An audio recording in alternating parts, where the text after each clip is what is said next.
ඔබ වඩා ත්‍රාසජනක රැකියාවක් සොයමින් සිටින කෙනෙක්ද? ඔබ සොයන රැකියාව පහත ලයිස්තුවේ නැත්නම් ඒ ගැන දෙපාරක් විතර බැලුවේ යුතුයි.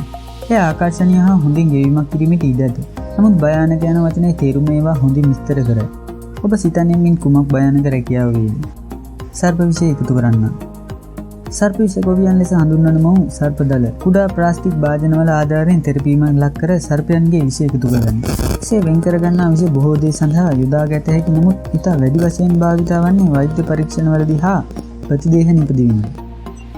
තම රැකියාවේදී ආරක්ෂක ක්‍රමවේද භාවිත කරද ඔවුන්ගේ සර්ප දස්තනයන්ට ගොදුරු නොවූ කෙනෙකු සිටීම ඉතාමත් කලාතුරකින් දක්වන ලැබෙන පුදුම සහගත කරුණකි. ඉදිකිරීම් කරුවා ආරක්ෂක උපකරණ භාවිත කළද ඉතා ඉහළ ස්ථානවල බර හා මාරක උපකරණ සමග කටයුතු කිරීමට සිදුවේ. තවද මෙම රැකියාවේ අවධානය වැඩි කරන්නේ යකඩ කම්බි හා තාප්ප. කම්කරුවන්ගේ ඇඟට වැටීම් බහුල වශයෙන් සිදුවන අනතුරු බැවිනි.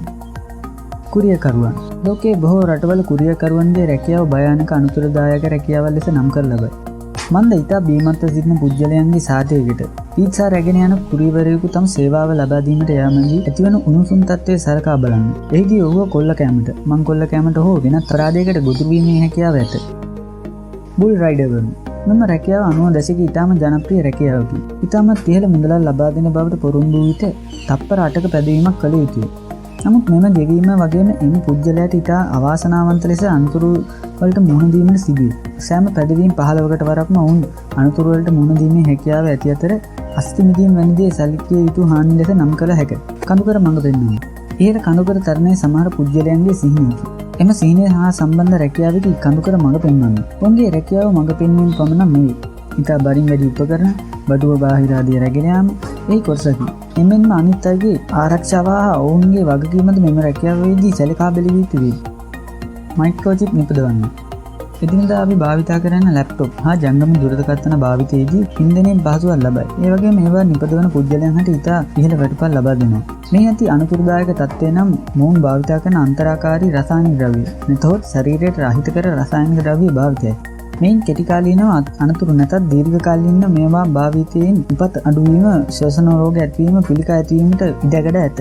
යුද මාධ්‍යවේදී ලෝකයේ සත්‍ය ලබා දීමේ ක්‍රියාවලිය වෛද්‍යවරයෙකුගේ ක්‍රියාවලිය හා සමානයි. නමුත් මෙම රැකියාවේ ඉහළ අවදානමක් ඇත.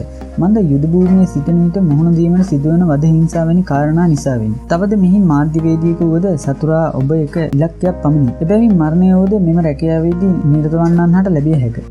තෙල්ලින් සේවකයන් ඔයිල් රැකියාව ලෙස නම් කරන මෙම රැකියාව ඉතාමත් ඉහළ අනතුරුදායක රැකියාවකි. මෙහිදී මෙම සේවකයන්ට පැය 16ක් එක දිගට වැඩ කිරීමට සිදුවේ. එමෙන්ම ගිනි අනතුරු, දියේ ගිලීම, තෙල් පිපිරීම වැනි අනතුරු වලටද මුහුණ දීම සිදුවේ. කිඹුල් මල්ලවපොර ශිල්පීන්. කිඹුල් මල්ලවපොර ශිල්පීන් තම ජීවිතයේ පරදුවට තබා කිඹුලන් සමග පොර බැදීම, කිඹුලන් මත සිටගෙන ඉඳගෙනීම, කිඹුලන්ගේ යහපු තුලට තම ශරීර කොටස් දෙමීම වැනි ක්‍රියාවල නිරත වේ. මේ ඇති භයානකකම නම් තම ශරීරයේ කොටස් අහිමි වීමට බව ඉඩ ඇත. වාර්ෂික වැටුප නොදන්නා නමුත් ආසන්න වශයෙන් පැයට රුපියල් 1223ක ගෙවීමක් කරනු ලබයි. ගස් කපන්න. ඉතා දැඩි ආරක්ෂක උපකරණ පරිහරණය කළද මෙම කර්මාන්තයේ නියැලෙන අයෙකු තම ජීවිත අවදානමකට ලක් කරයි. මන්දය එදිනදා වැඩ කටයුතු වලදී භාවිතා කරනු ලබන යන්ත්‍ර උපකරණ මගින් ඇතිවිය හැකි හානි නිසා මරණයද සිදුවිය හැකිය.